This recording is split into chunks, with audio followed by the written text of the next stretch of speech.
Welcome to Breakthrough SaaS Growth with the Jasons, the podcast where we cut through the noise and share strategies that actually drive customer-led growth. Each week, we bring you straight-talking conversations on adoption, retention, expansion, and everything in between. Let's get started. Good morning, good afternoon, good evening, everyone, and welcome to another episode of Breakthrough SaaS Growth with the Jasons. I am Jason Whitehead, coming to you from a sunny and exciting Washington, D.C. area, and I'm joined by my co-host, Mr. Noble, from the wonderful London. Say hello, Jason. Hello, Jason, from the wonderful London. So really excited about today's episode, and here we're going to talk about moving from silos to synergies and how SaaS companies can better align and drive retention and expansion. And when we talk to a lot of SaaS leaders today, we often hear one of their biggest priorities is aligning the company around the customer journey, aligning teams around the right metrics, aligning everything to customer outcomes. But when you actually look inside most organizations, what do you see? And it's a mess. You've got marketing telling one story and sales chasing another, products just going rogue and doing whatever they'd like to do, and customer success is running around with like a chicken with its head cut off, trying to tie it all together. And these silos don't just create inefficiency, they kill momentum, and every handoff becomes friction. Every miscommunication chips away at trust. And before you know it, your customers feel disconnected long before you do. And the companies that are thriving right now, at least the ones that I've seen, they're the ones who really are driving retention and expansion in tough markets. And they're all the ones who really figure out how to replace the silos with synergy and how to break down these barriers and build up systems where every function sees themselves as part of the same growth engine and not just their own department. So today we're going to be digging into this a bit more to see how to make this happen and how you move from a culture of silos to a culture of synergy. So let's just jump right in. And Jason, first question's for you. What are the most common silos that you still see in SaaS organizations, and how do they quietly undermine the customer experience? I think this is such an important topic, and one that we've not talked about as its own episode, even with guests previously. And like you, I've seen this in so many organizations where the silos are just there and there's no effort being produced or being put forward into how do you remove these? How do you get us to work better together?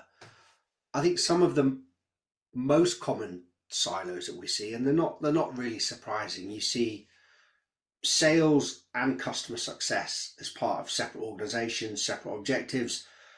Marketing may be separate. Marketing sometimes could be more aligned with sales. I think another big one is products and engineering.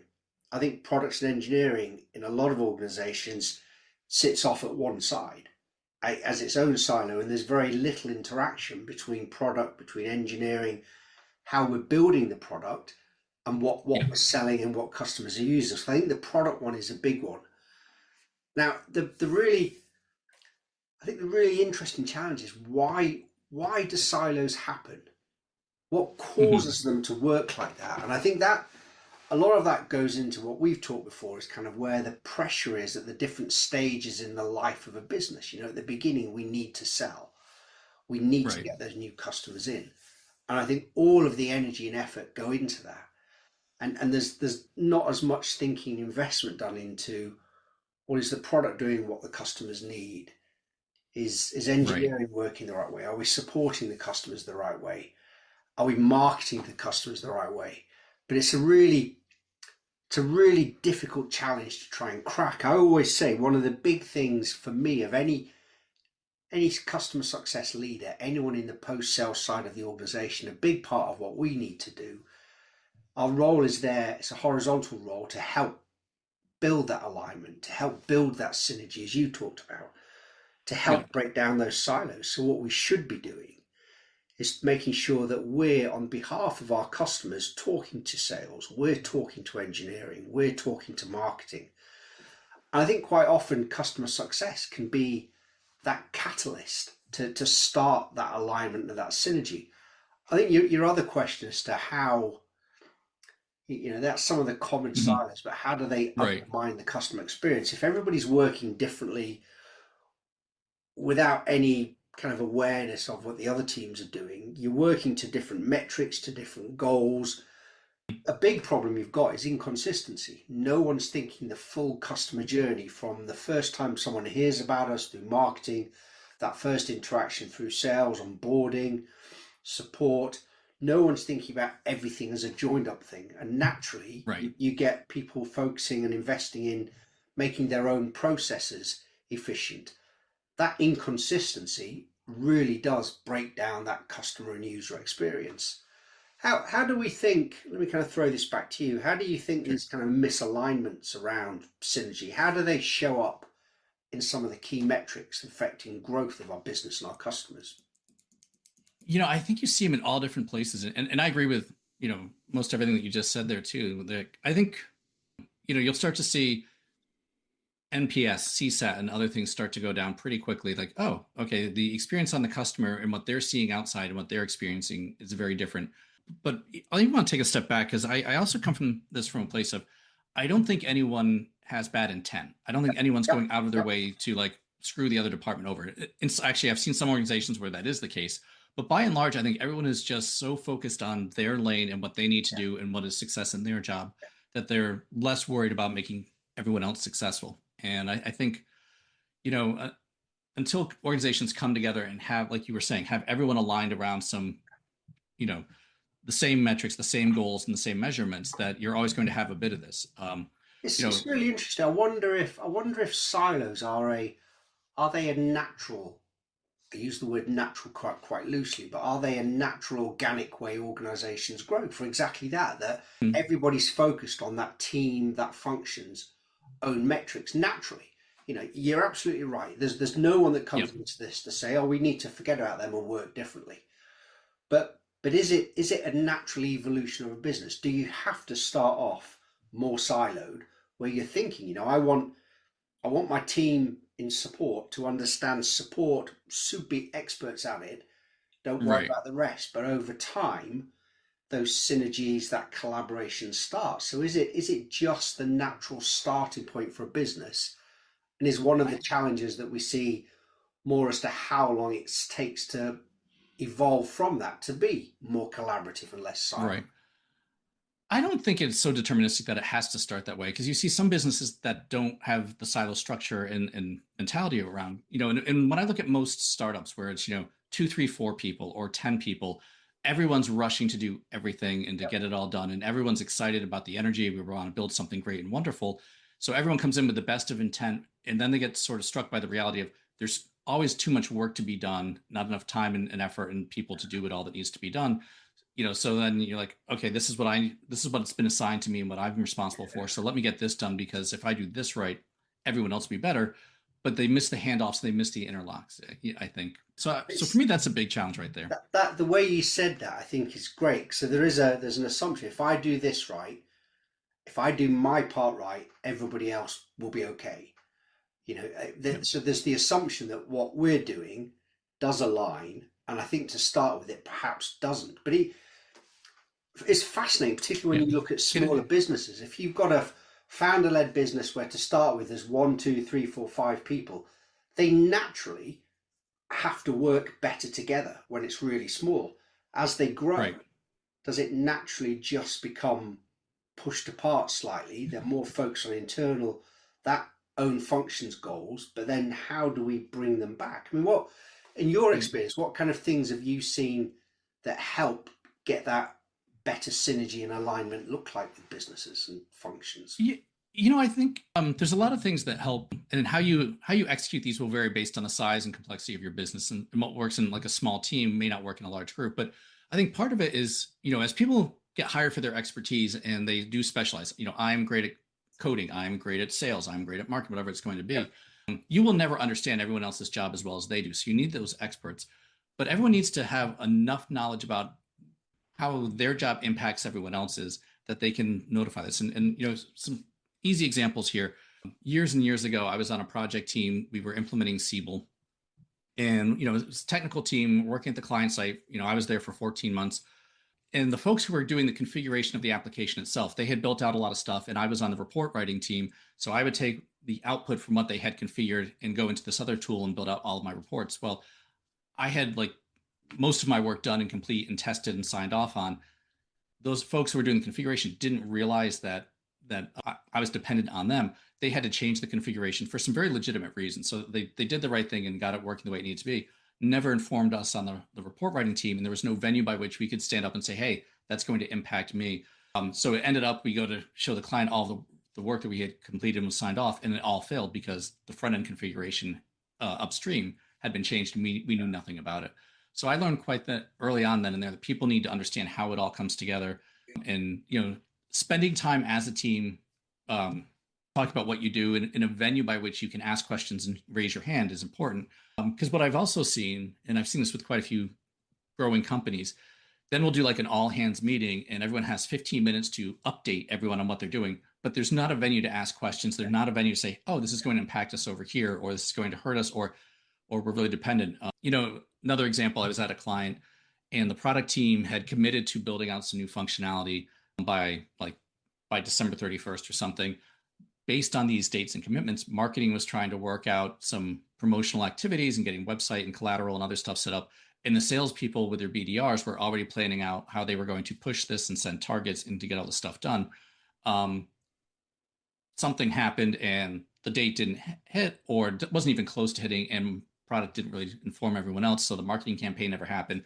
All the effort the sales team had done to get set up and prepared and starting to socialize this with customers evaporated. And then the CEO's like, why is our pipeline shit? So it's all, we're all interdependent here. And I don't think people always get that. I think that's the big thing. I think we are, and that's from the beginning, the middle, the end, any stage in a company's business. Yep. Everybody is interdependent, and ultimately what we're all delivering is value for the customers. And it is very easy to forget about that being interdependent and to think I'm only thinking about my piece. I think something I saw some years back, but a great example is when I was running the customer success function for a small startup in the UK, we had some challenges where we were seeing problems at customers, problems with customers leaving, with not getting the usage, the adoption, but there was no forum, no way to share that feedback. So what I did was build out what started off weekly meetings with product and customer success, where we just have an open session in an open plan meeting room at a big glass window. I can remember it, but we just talk through what's happened that week, what are some of the challenges, and just made it a collaborative forum when anyone can contribute.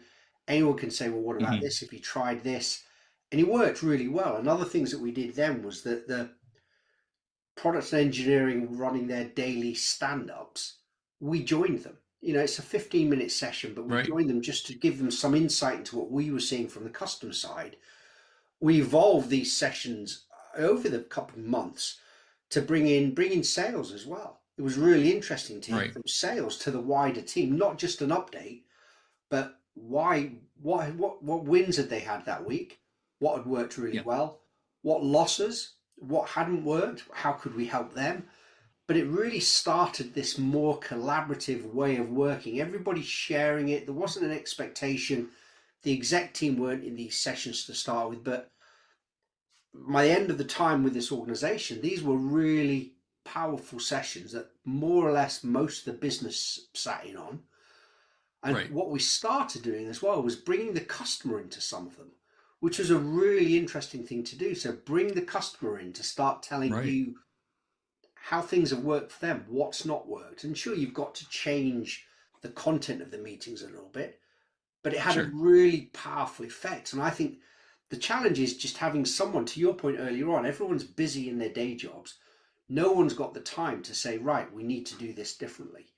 But it just needs one person. And I'm a big believer that customer success should be that facilitator. And I want that person to start those conversations with sales, with a sales leader, those conversations with engineering, the conversations with marketing, build those relationships, and then get your teams to come together. And that's when you really can start to see those synergies come together and ask openly, what's not working in this process?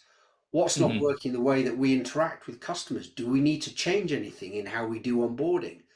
What's falling apart? When we look at the handover sessions or hand overlaps, as I like to call them, are we doing those right? We've got the right people in them. But I think you do need someone that is there they thinking about this from day one? How do we make sure we don't stop working together? I I love that, and I think that has to be a senior person with some real Yep. authority to really lead those up. Because the other piece of it, I've been on big projects where the project team is 50, 80, 100 people, and having to do those sessions on a regular basis and facilitate them was absolutely key. But part of it is giving everyone an opportunity to raise their hand early and say, this is going to be a problem 6 months from now in our department. Here's where it's going to break down. So let's avoid these Yep. challenges. And I think people get so busy. I need to crank this out, and they get in their silo mentality. And then they aren't open to what's going to happen next, and where the sum of the whole is going to be less than the sum of the parts. That's You why I know, like the idea of having a weekly slot that becomes, this is in the yeah, diary. We did it on a Friday lunchtime. It was quite nice. People just, this was the day we were actually all in the office at the time, which was yeah, before COVID, but you could still do it. A session Friday lunchtime, just join in. We're just going to have a joint bit. This isn't the CEO presenting. This is right. different team heads, different teams just talking about the week, what's happened, understanding what's worked, what's not worked, getting feedback, asking for Yeah. help. Yeah. I was on a couple of projects that did some interesting things. And one thing they did is even within their department, they would have an informal one-on-one between the manager of the department and each person, Yeah. once a quarter. And it's just to go down and the company would buy you a coffee or do what you need to do and give you 30 minutes to just go. But it was scheduled, it was intentional, there was no agenda, whatever you wanted to do, get to know each other a little bit. But then also companies would start to do that where they wanted you to go and have a similar experience with people from other departments just to get to know what they Yep. did. My sister was a nurse working in a long-term care facility, and they had to do the same thing there. So she would go and like had lunch with the janitor and the custodian sometime and learned a hell of a lot about, like when a gurney bumps into the wall and leaves a big mark, we have to go and do stuff, or it makes a real impression on people coming to visit their loved one who may be ill or something else if the place looks like crap. So what do we do about it? I think So it's that kind of thing is really important. And I've seen lots of yeah, businesses do that really successfully. That it is that you meet other people from the team, understand you could do it as a virtual yeah, coffee or however you want to do it, but just to understand other people's roles. And I think that naturally helps people understand other parts of the business. Let me ask another question back to hmm, you. We talk sure. about this and how we're kind of sharing information, but how do businesses go about creating shared visibility into data that their teams hold? So whether it's sales data, pipeline Mhm. information, wins and losses, or it's product usage, product feedback, it could be adoption information, or just general customer information. How do organizations go about creating that shared visibility for that data?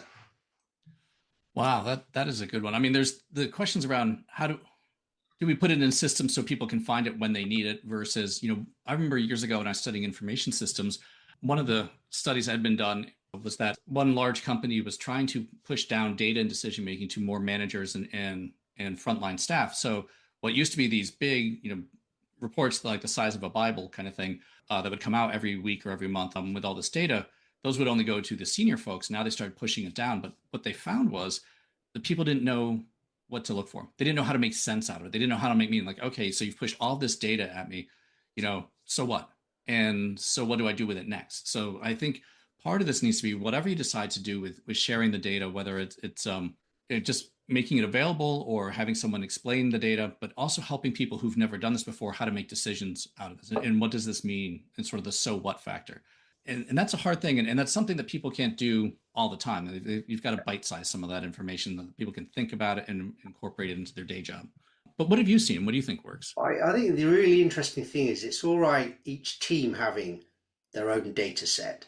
And Mhm. it's easy to say, well, if we bring it all together, it's more powerful, which, okay, to some extent. But to what you just said there's how do I make that data accessible rather than, Right. if I've got one huge 360 view of the customer, how do I know what data is relevant for my conversations? It's all right. Yeah, if I'm Right. speaking to a customer and I'm talking about a renewal, I want to know that they've got 20 outstanding support tickets. I want to know that we've had a failed sale of something. So that's all important. But Right. what I don't want to do is read War and Peace going into a customer meeting. I want the information readily available to me. And I think Right. this is actually something where AI used really well can really help. It can summarize the current sentiment situation of the customer. I can, if we standardize the way that we're asking AI the questions, asking the data the questions to give us that contextual answer, I think that's really important. I think the big risk, and then maybe this is one of the reasons why this hasn't happened successfully everywhere, is that that data set's just been too big. Whereas now, when we've got tools like large language models, agents, it becomes easier to access that data and ask the right questions that are relevant to me. Because, if I'm running a customer success team, my colleagues running a sales team, the questions we want to ask the same data set are very different.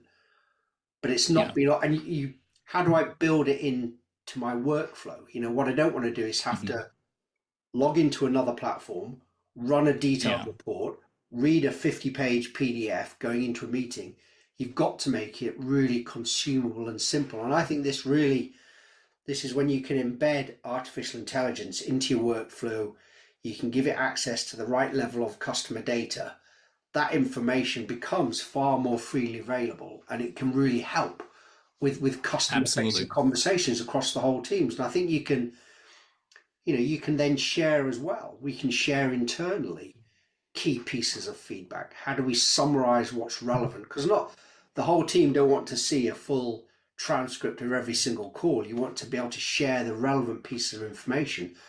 So I'm thinking about this, the more we talk about this, I like to think that with the continued evolution of AI, this synergy and synchronization across an organization is something that's going to get better and better and better. And I think it's really interesting because I think it's relatively straightforward to design processes that work across the business. We can get the data working, but how do you get people to align? How do you get people that are more technical, extroverts, introverts, more salesy? How do you get those people to align? You're asking people to change their behavior. So what type of cultural behaviors and human barriers and changes are stopping this from happening? Yeah, I think part of it is so many folks just assume that people, if you give them, if you build it, they will come. Let's give them the data, they will figure out and know what to do with it and where it needs to go.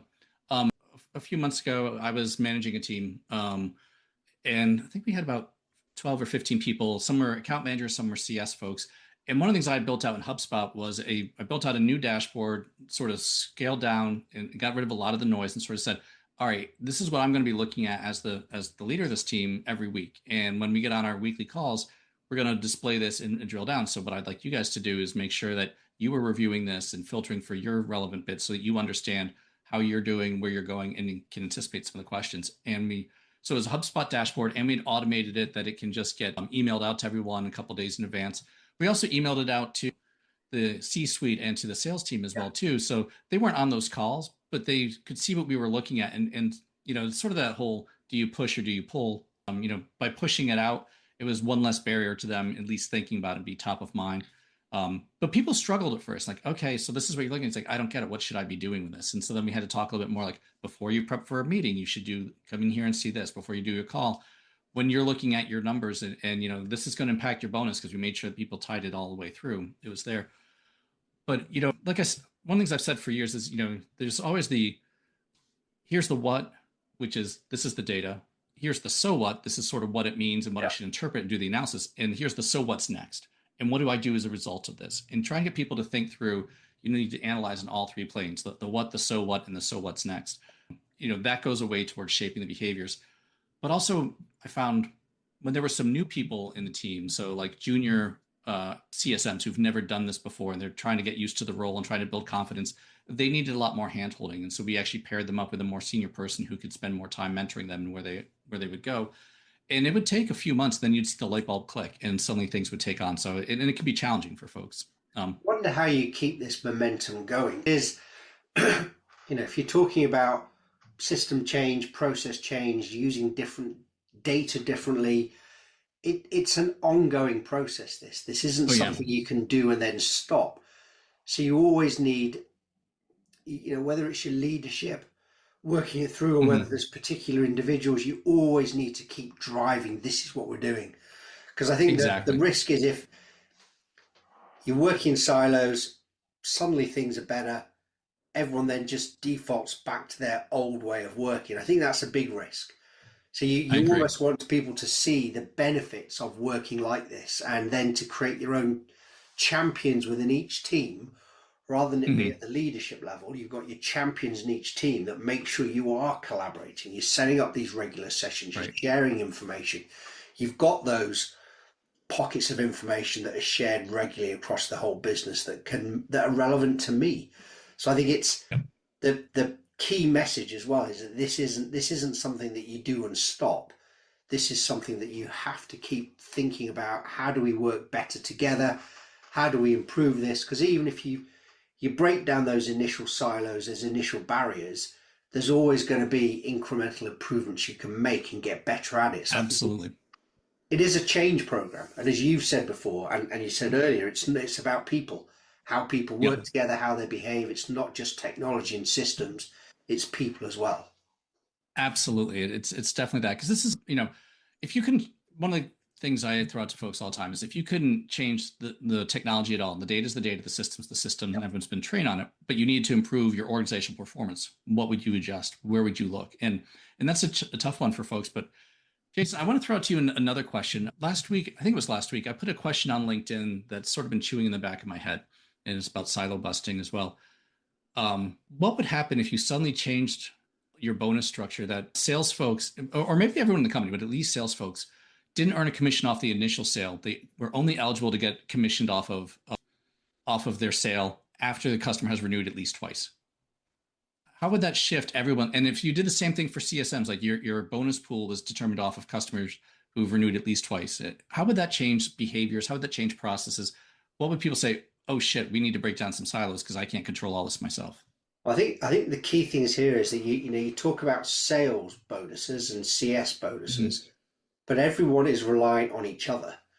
So Yep. you've got to think about how compensation models work across the organization. What about engineering? How are we Right. incentivizing engineering?